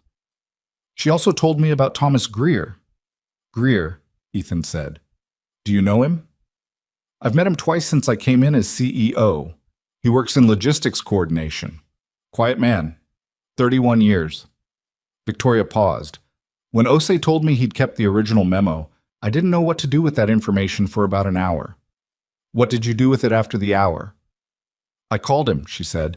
"I thanked him. He didn't say much. I don't think he's a man who says much. He just said he figured it would come up eventually." She was quiet for a moment. "I've been thinking about that. About all the people inside that company who knew something was wrong and stayed quiet. Most of them probably told themselves it wasn't their responsibility, that someone else would handle it, that the company had processes for these things." "And Greer kept the paper," Ethan said. "And you kept the ledgers," Victoria said. "You're more alike than you probably know." Ethan thought about that. He'd never considered himself particularly similar to anyone. It was one of those things that the circumstances of his life had maybe reinforced. But the image of Thomas Greer in a file room somewhere, sliding a piece of paper into his personal folder in 2009, making a quiet, unwitnessed decision to hold on to something that mattered, that landed in a specific place. "What's happening with the board?" he asked. "The board is managing its panic." Her voice was dry in the way of someone who had run out of patience for a particular kind of person. "Two members want to settle everything as fast as possible and draw a line around the current leadership's liability. Two members want to fight the DOJ investigation because they think it can be contained. The remaining four are waiting to see which way the wind goes." She paused. "What I'm trying to do is keep the company functional while the legal process runs, which is harder than it sounds when you have a stock price that's down 40% and a recall that's still being administered." "Is the company going to survive it?" Ethan asked. "Ask me in 18 months, she said. "Today? I don't know. The product line is still good underneath all of this. The current engineering team is strong. If we can get through the legal exposure and come out the other side with something real to offer, there's a path." She paused again. "I'm telling you this not because I need you to care about Vanguard's financial future. I'm telling you because the people who still work there, most of them, didn't do this." "I know," Ethan said. "That's not a small thing." There was a moment of quiet on the line. "There's something I need to tell you," Victoria said. "As part of the internal remediation process, the restructuring of how we document engineering risk going forward, I've been reviewing the original VX7 architecture files, the ones that were reclassified when your access was revoked." She paused carefully. "The authorship metadata on those files, Mr. Caldwell, on the core architecture documents, it's still there. It was never scrubbed." Ethan set his fork down. "What it shows," Victoria continued, "is that the primary architect of the VX7 engine platform was an engineer who left the company in 2008. The files were reassigned under a different employee name in the official record, but the creation metadata, the timestamps, the original author tags, they still carry your name." He didn't say anything for a moment. "Someone tried to remove you from the record and missed the metadata," he said. "Yes. Whoever did it apparently didn't understand how the file system worked at that level." She paused. "Or didn't think anyone would ever look." Ethan sat with that for a long time. 12 years of being the mechanic in Dunar, and underneath the surface of a document server somewhere in a Vanguard facility, his name had been sitting in a timestamp the entire time. A small, technical, indestructible fact. "What does that mean practically?" he asked. "It means we can demonstrate clearly that the engineering foundation of the VX7 was your work, which has implications for the internal record and for, eventually, depending on how everything resolves, how your contribution is formally characterized." She chose her words deliberately. "I can't make promises about timeline or outcome, but I wanted you to know that the record is there." "Okay," he said. "That's all you're going to say?" "What would you like me to say?" "I don't know," Victoria said. "Maybe something more than okay." It doesn't change what happened, Ethan said. It's useful, and I'm glad you found it, but it doesn't give back the 16 years. He paused. Okay is what I've got right now. She was quiet for a moment. Fair enough, she said. The second week of June moved the way consequential things move. Not dramatically, but with the specific momentum of a process that has found its footing and is no longer asking permission. Collins filed the motion to strike Vale's fabricated statement, and the opposing counsel's response was notably thin. They didn't defend the timeline inconsistency because they couldn't, and what they offered instead was procedural language about the context of sworn statements that convinced no one. The DOJ subpoenas went out on a Thursday. Ethan knew because Collins called to tell him, and because that night the trade publication that had run both negative pieces about him published a brief update noting that the investigation had entered a formal federal phase and that Richard Vale had retained criminal defense counsel. Vale's attorney, not Dennis Archer now, but a more expensive firm from Cincinnati, issued a public statement saying that Mr. Vale had fully cooperated with all inquiries and was confident the facts would vindicate his record of leadership. It was the statement that lawyers write when the facts are not going to vindicate anything, and everyone involved knows it. Ethan read it on his phone in the office, late, after Marcus had gone home. He thought about what Collins had said about people in Vale's position, that they believe right up until the end that the problem will go away. He thought about the man who had stood in his parking lot in an expensive jacket and talked about business realities and 4,000 jobs, as though the arithmetic of employment could account for Sandra Purcell's daughter. He wasn't satisfied by any of this. He'd expected to feel something cleaner, some version of resolution that matched the scale of what had happened. What he felt instead was tired in a very specific way, and sad about the parts that couldn't be fixed, and cautiously, carefully aware that something was moving in the right direction. Those three things at the same time, which wasn't the same as satisfaction, but was probably the honest version of it. The fluorescent light in the office had finally been replaced. He'd done it himself, a 15-minute job that had taken him 3 years to get to, and now the light was steady and silent, and it changed the whole quality of the room in a way he found faintly disorienting. He sat under the new light for a while with the day's paperwork in front of him, and did what he always did. He worked through the stack, methodically, one thing at a time, until the desk was clear. Then he locked up and drove home through the Dunar night, which was warm now and smelled like cut grass and distant rain, and he pulled into his driveway and sat in the car for a minute before going inside. In the morning, there would be a coolant issue on the Subaru to finish, a wheel bearing on the F-150 to replace, and a 2014 Honda Accord coming in at 9 that the owner thought needed a transmission flush, but Ethan suspected actually needed a solenoid. There was a deposition Collins wanted to prep him for, scheduled in 2 weeks. There was a letter from NHTSA that had arrived that afternoon that he hadn't opened yet. He got out of the car and went inside. The letter could wait until morning. He'd learned over 16 years that some things you looked at better with a night's sleep behind you, not because the contents changed, but because you were clearer about what they meant when you weren't carrying the whole weight of the day at the same time. He made tea he didn't really want and stood at the kitchen window and looked at the dark backyard, and the half-finished renovation was behind him in the kitchen, and he noticed it the way he always noticed it and thought he should really get back to that. And this time, for no reason he could explain, it felt like something he might actually do. The letter from NHTSA sat on Ethan's kitchen table for 2 days before he opened it. Not because he was afraid of it, more because he'd trained himself over 16 years to be deliberate about which things he gave his immediate attention to and which ones he made wait, and federal correspondence in the middle of an active investigation felt like something that deserved a clear head rather than a late-night kitchen read. So he left it there, weighted down by a coffee mug on Tuesday and a set of keys on Wednesday, and he went about the work in between. He finished the Subaru coolant job. The upper hose junction had been seeping at a pinhole that a pressure test confirmed. Simple fix, 40 minutes, including cleanup. He replaced the F-150's wheel bearing, which turned out to be worse than the owner had described, the inner race having started to corrugate in a way that would have become genuinely dangerous in another few months. He told the owner that, plainly, without dramatizing it. The owner, a retired county road worker named Gene, said, "How bad was it really?" And Ethan said, "Another 4 or 5 months, and you'd have known about it on the highway." And Gene went quiet in the way people go quiet when they understand something narrowly avoided. The Honda Accord came in on Thursday.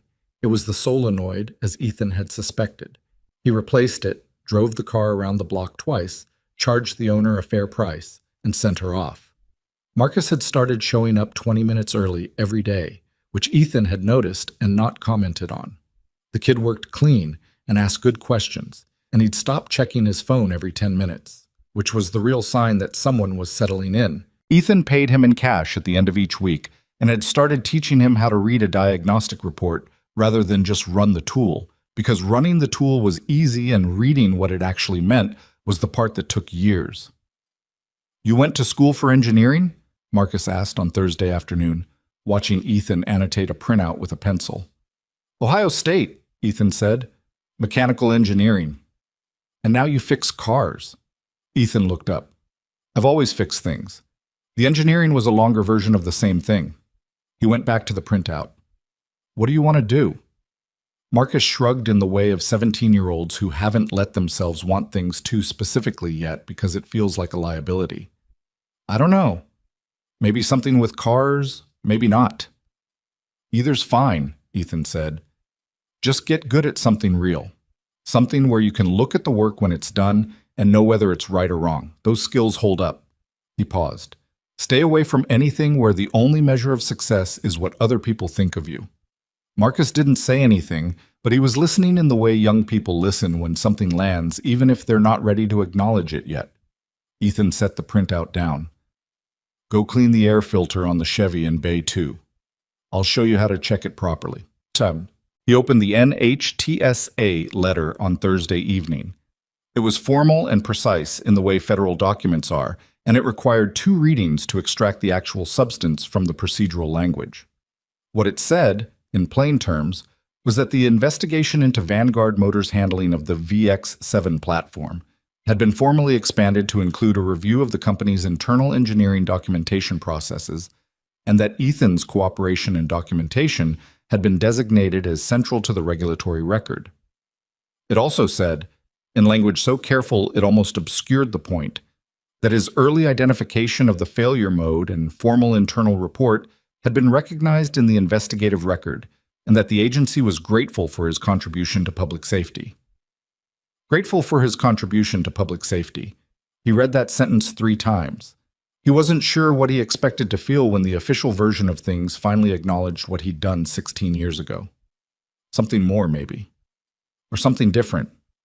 What he actually felt was a quiet, tired recognition, like finally getting a receipt for something you paid for a long time ago and had mostly stopped expecting.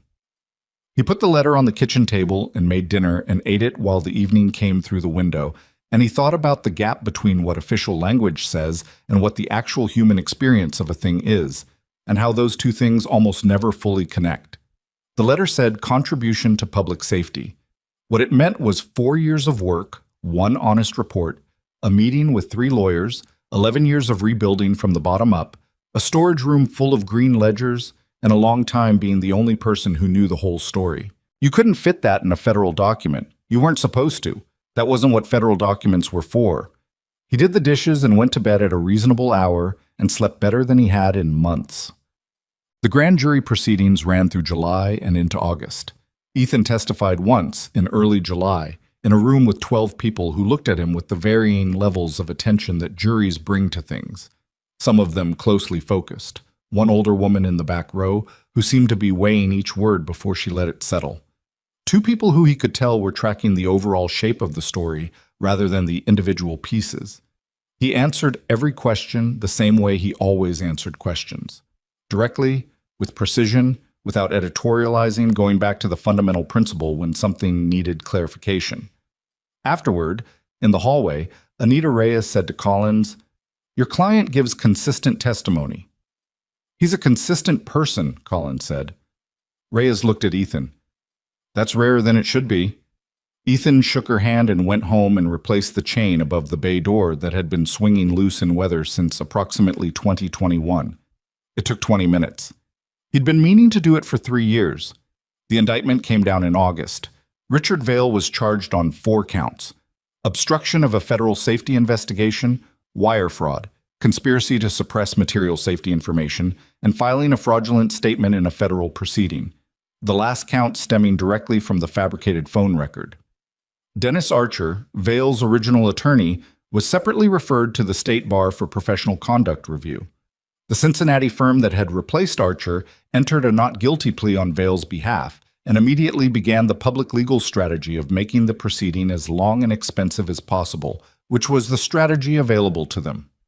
Thomas Greer testified before the grand jury. So did 2 other Vanguard employees who had come forward in the months since Greer's original cooperation: a quality assurance manager named Deborah Finch, who had documented her own concerns about VX7 warranty returns in 2011 and been told to stop, and a logistics coordinator named Paul Kessler, who had processed the Tercel distribution arrangements and kept his own records because, as he told investigators, something about it had never sat right with him. 3 people, in 3 different corners of the same company, all keeping the same quiet private faith that the paper would matter someday. Collins called Ethan when the indictment was announced. 4 counts, he said. It's a serious package. Will it hold? Ethan asked.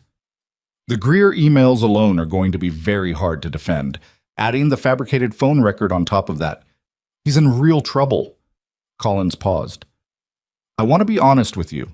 These cases take years. Vale's defense will file motions, request delays, challenge evidence chains. You could be looking at 2 or 3 years before there's a verdict, if it goes to trial. If they negotiate a plea, it could be faster, but they'll wait as long as possible before they do that. I know, Ethan said. I've waited before. You have, Collins said. One more thing. Vanguard's civil exposure, the plaintiff lawsuits from the accident victims, those are moving towards settlement. The numbers are significant. And as part of the remediation framework, the company is establishing a formal engineering whistleblower protocol and a named fund for the recall victims. He paused carefully. Victoria's office has also indicated they want to have a conversation with you about compensation for the contractor arrangement and for the use of your engineering work. That conversation is going to involve me and their counsel, and it's probably a few months away, but I want you to know it's coming. Okay, Ethan said. You keep saying okay to things that are bigger than okay. I don't know what the right size of response is, Ethan said. I'm still processing. That's honest, Collins said. Take your time. September came in with the specific quality of Ohio early fall. The light going golden at the edges. The mornings carrying something cool that the afternoons didn't quite reach yet. Ethan finished the kitchen renovation. Not all at once. He wasn't built for dramatic overhauls. But piece by piece over 3 weekends, the way he did most things. New cabinets on the south wall. A backsplash he measured twice and installed once. A faucet that had been on his list since he bought the house. It looked like a kitchen now rather than a project. He stood in it one Sunday morning with his coffee and looked at the finished counter and felt a modest private satisfaction that was its own kind of completion. Marcus came in that Monday and said, "You seem different." "I finished the kitchen," Ethan said. "In your house?" "The renovation I started 8 years ago," Ethan said. "Finally finished it." Marcus thought about this. "Was it hard?" "Not really," Ethan said. "Mostly it was just not getting to it." He handed Marcus a work order for the day. "There's a Mazda 3 coming in at 10 with a mystery vibration between 55 and 65 miles an hour. I want you to drive it first. Tell me what you think before I touch it." Marcus looked at the work order. "You want my diagnosis?" "I want your observation," Ethan said. "There's a difference. Don't diagnose it. Just tell me exactly what you feel and when." The kid's face shifted in the specific way that young people's faces shift when they're given something real to do. He nodded and took the order and went to set up the bay.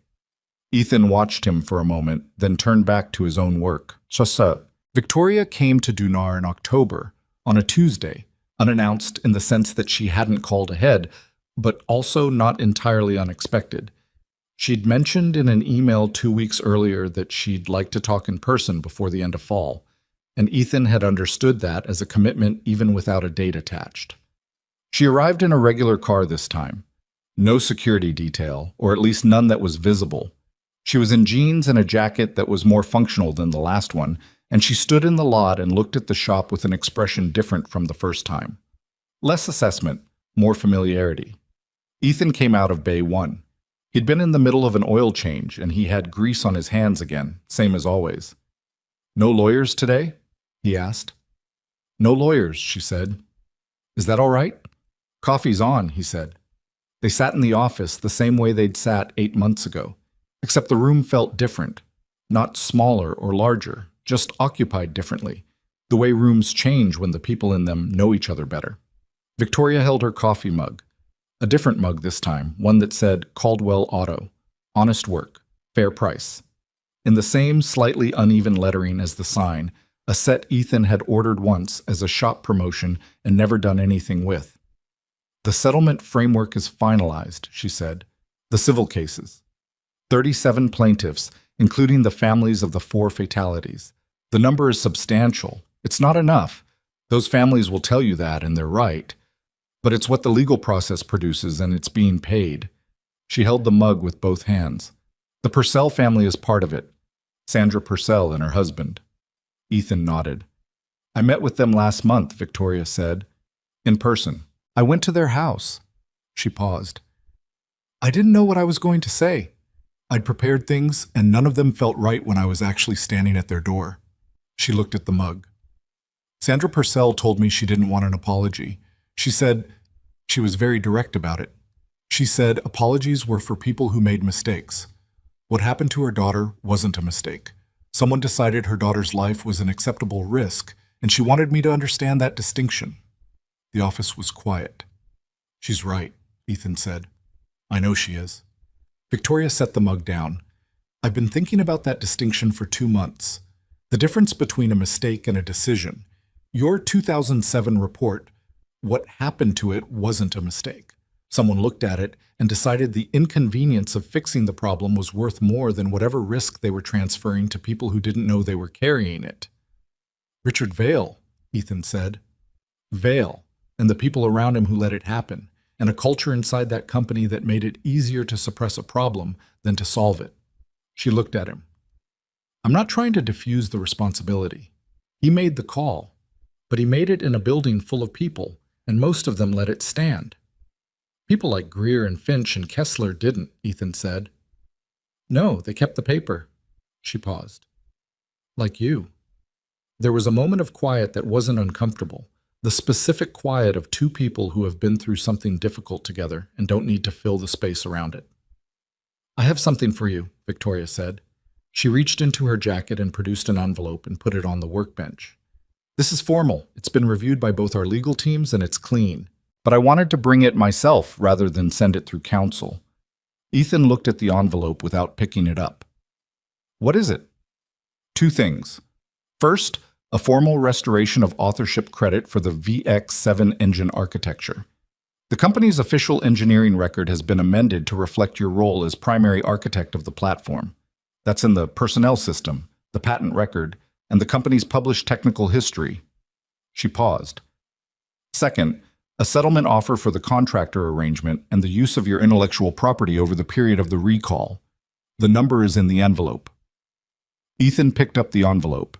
He turned it over in his hands without opening it. "You don't have to accept today," she said. "Collins has already reviewed it. He thinks it's fair, but that's your call." "I trust his read," Ethan said. He put the envelope down on the workbench. "The authorship credit. Does it matter, practically? The VX7 platform is probably going to be discontinued." "It's already been discontinued, but it matters to the record, and it matters—" She stopped herself. Started again. "There's a team at Vanguard right now working on the next platform. They're good engineers, young, most of them. They're going to build something real." She looked at him. "I want them to know who built the last real thing we had before we broke it. Because the way you designed that architecture, the fundamentals of it, before the fault, before the compromises, was genuinely good work. Our current chief engineer said so." In those words. Ethan set his coffee down and looked at the window. Outside, Mercer Road was doing its ordinary Tuesday thing. A pickup going by, a woman with a stroller, the slow traffic of a small town in the middle of the day. He thought about the years he'd spent in this building, doing real work for real people, and how that work had mattered in its own specific way that had nothing to do with what Vanguard Motors thought of him. He thought about Gene, the retired road worker, and what the wheel-bearing conversation had meant to Gene, even if neither of them had put words to it. He thought about Marcus in Bay 1 right now listening to a Mazda vibration at 60 miles an hour, trying to learn how to hear what a car was telling him. He also thought about 2007 and about the 18 pages of careful, precise engineering work that had sat on a desk and been folded into a campaign to make him small, and about how it felt to know that the work was right and have nobody around you willing to say so. "It matters," he said finally. "You're right. It matters." Victoria nodded. She didn't oversell it. That was one of the things he'd come to respect about her.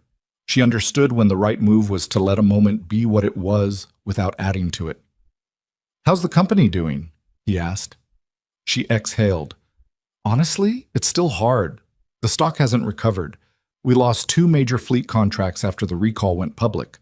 I've had to make cuts that I don't feel good about, and some of the people who left were people we couldn't afford to lose." She picked up her coffee again. "But the engineering team is intact, which was the first thing I protected. And the new platform design has had 0 compromise requests from the executive level. I've made that a non-negotiable. If someone comes to an engineering team with a business case for ignoring a safety concern, they come to me next, directly." "And what happens then?" Ethan asked. "We address the safety concern," she said, simply, without drama. "That's the policy. It's not a complicated policy." "No," Ethan said. "It never was." She almost smiled. "I know. I just work at the place that made it complicated." After she left, Ethan stood in the bay for a while with the envelope in his hand. He didn't open it immediately.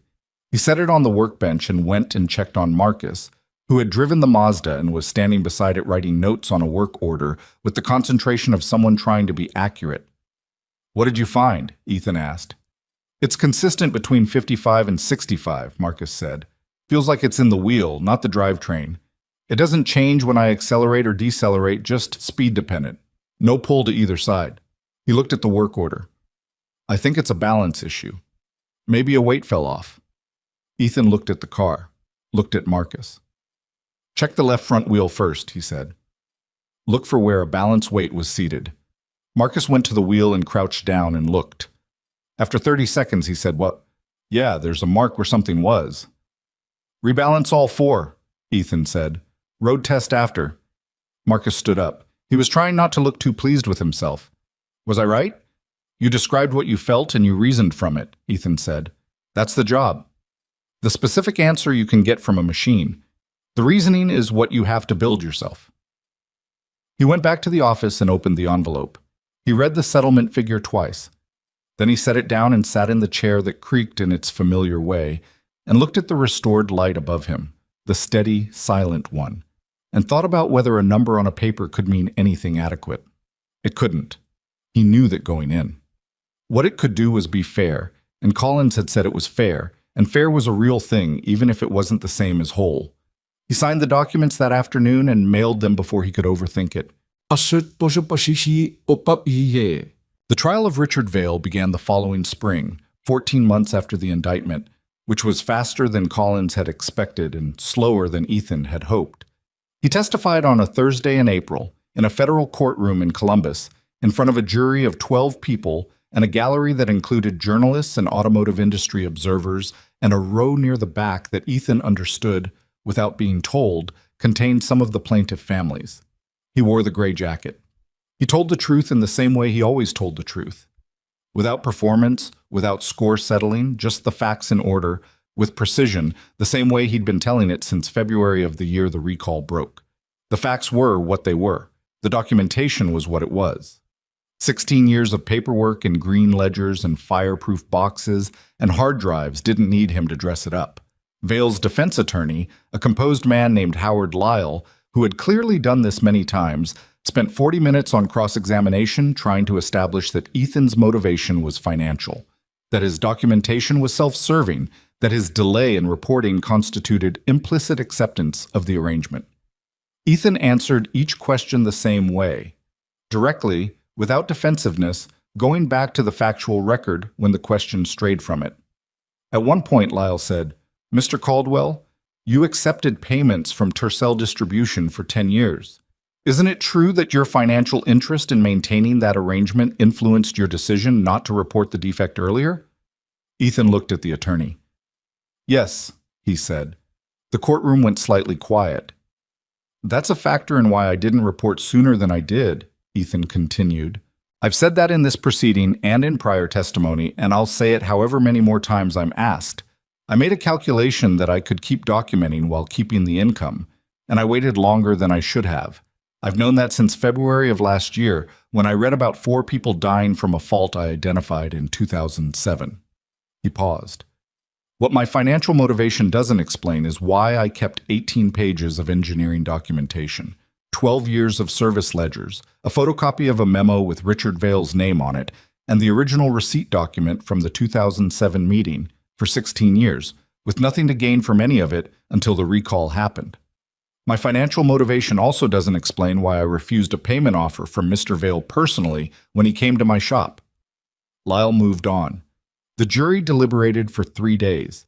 Ethan went back to Dunar and worked, because that was what he did. He replaced a catalytic converter on a 2015 Toyota RAV4. He did a full brake job on a school bus for the County Transit Authority, a contract he'd picked up last fall that he was quietly proud of because it was larger and more responsible than anything he'd done before. He helped Marcus diagnose an intermittent electrical fault on a 2008 Ford Focus that turned out to be a grounding issue hiding in plain sight, which was the kind of diagnostic problem that taught you more than the straightforward ones. Collins called on a Wednesday afternoon. Ethan was in the office eating lunch. "Guilty on 3 of 4 counts," Collins said.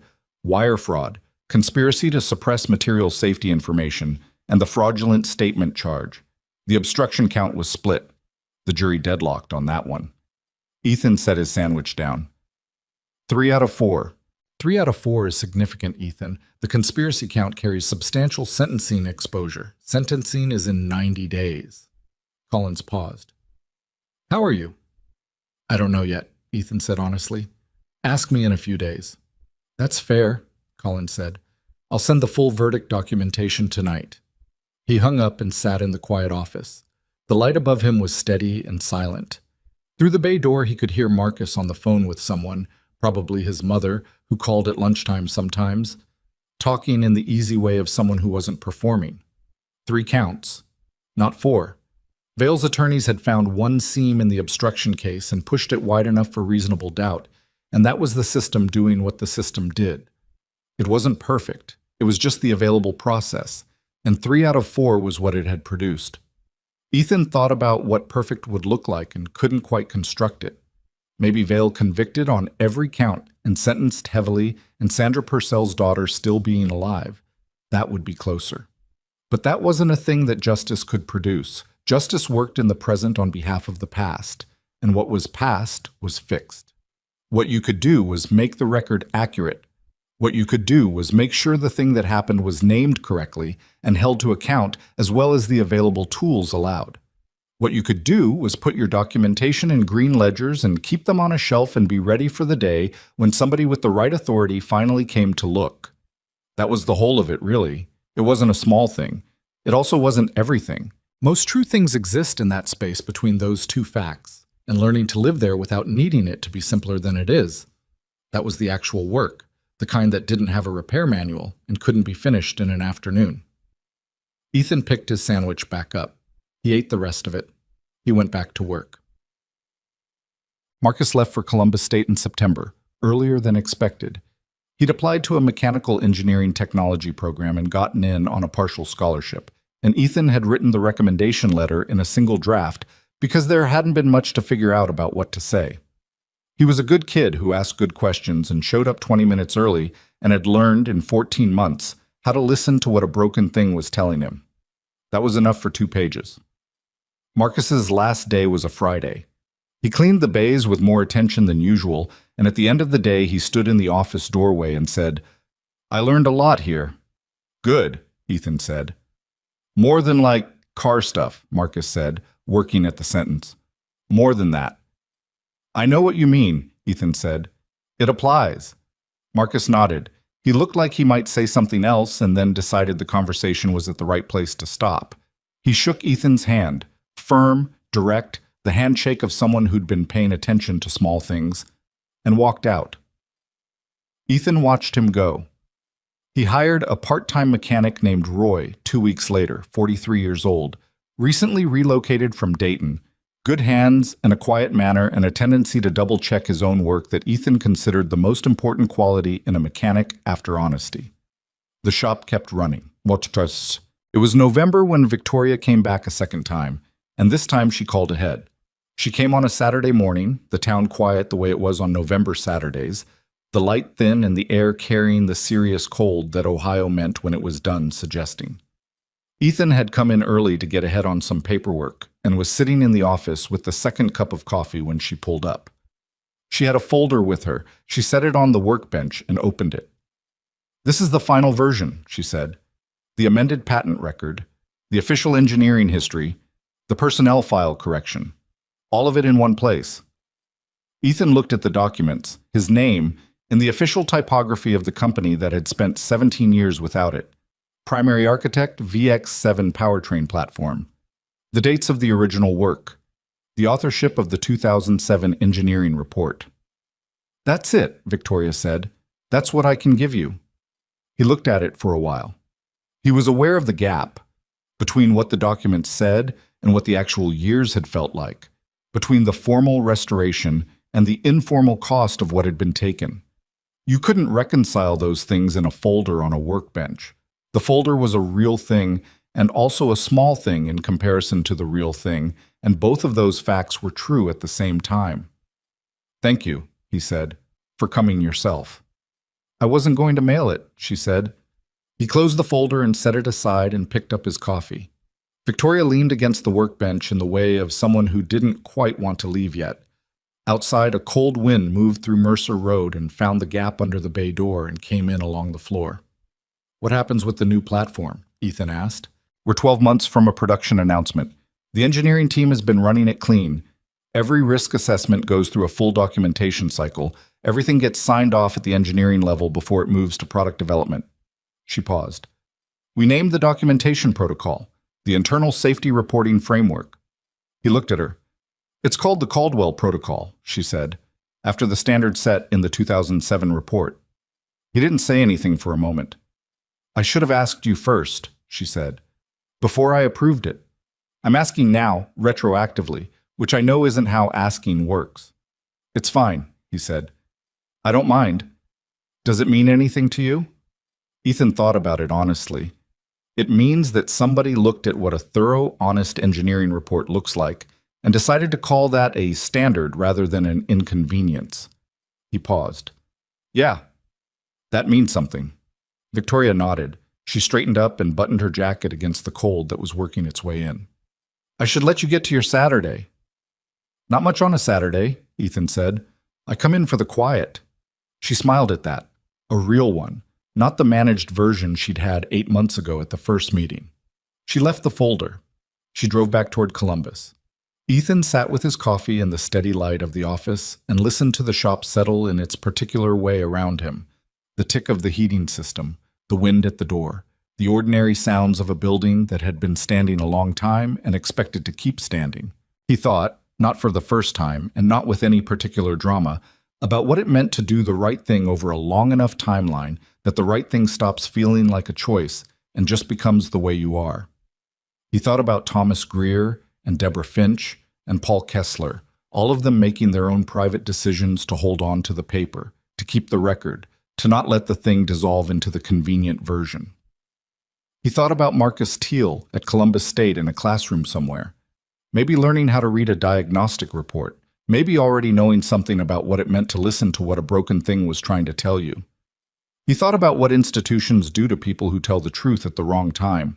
Not the dramatic version, the gradual version, the way they make you smaller and quieter and eventually peripheral, the way they replace your name in the file with someone else's and call it a reorganization and expect you to accept the arithmetic.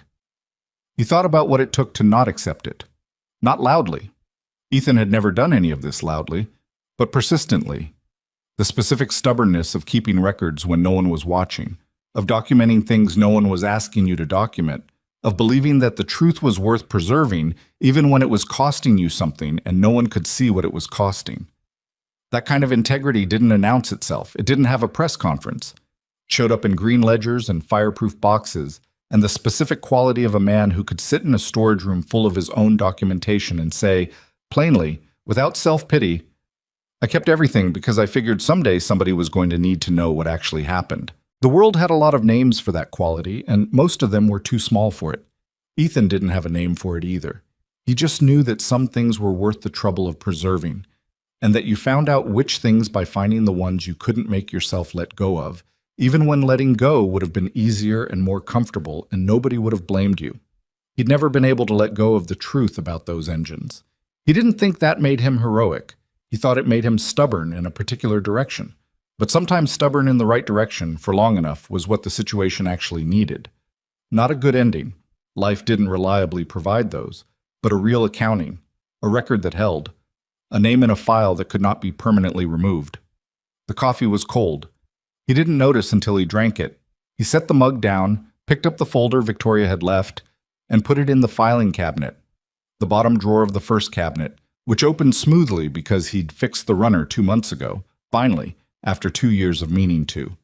He closed the drawer. Outside on Mercer Road, a car went past slowly, the way cars do when someone is looking for an address, and then turned back and pulled into the lot. Ethan heard the door open and footsteps cross the gravel. He went out to see what they needed.